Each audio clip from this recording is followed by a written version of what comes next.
So remember the last time you sat up in bed on a Saturday morning and thought, man, what a great day to bake an apple pie in a paper bag?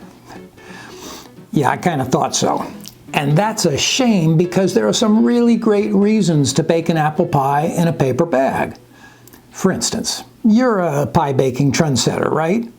Well, baking an apple pie in a grocery bag is the next really big pie trend, even bigger than all those fancy schmancy top crusts you see on Instagram. I mean, all that is like so pre-pandemic. And besides, anybody can make a top crust look like a stained glass window or like George Washington crossing the Delaware. That one's George right there.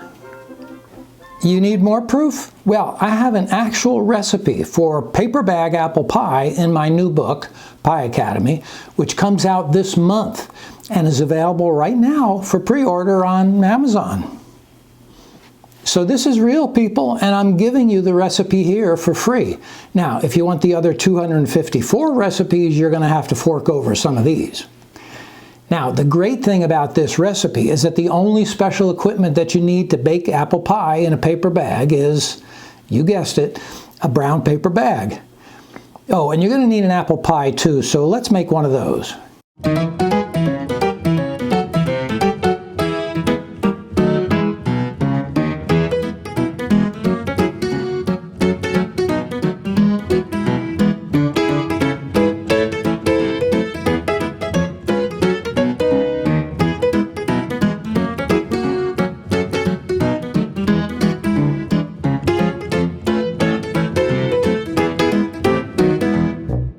And if you didn't get all that down, it's right here in the recipe, so don't worry.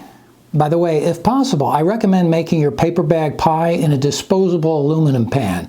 You'll get a lot of goo burbling over the edge, and it makes for a real sticky mess on the outside of your pan. It's just so much easier to throw the pan away than try to clean it. Now, preheat the oven to 425 degrees. Leave just one rack in the oven so there's lots of room, and put that rack either in the lowest or the second to lowest position.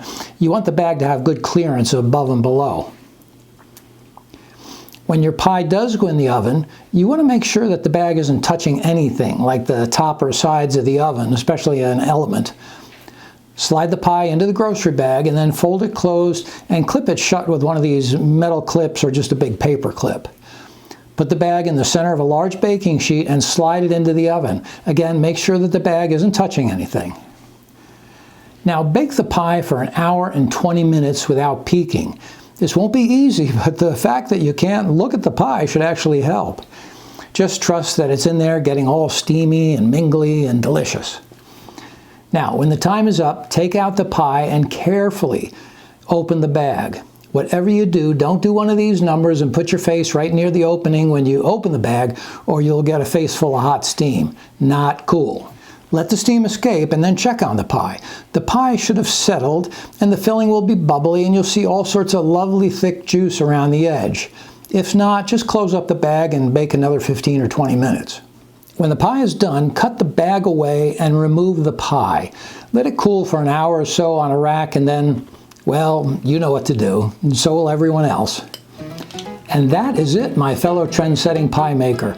I hope you give it a try, and now don't forget to order a copy of Pie Academy. I appreciate it. I'll put the link below. Also, if you wouldn't mind liking this video, sharing it, and leaving a comment, I'd really appreciate that too. Take care.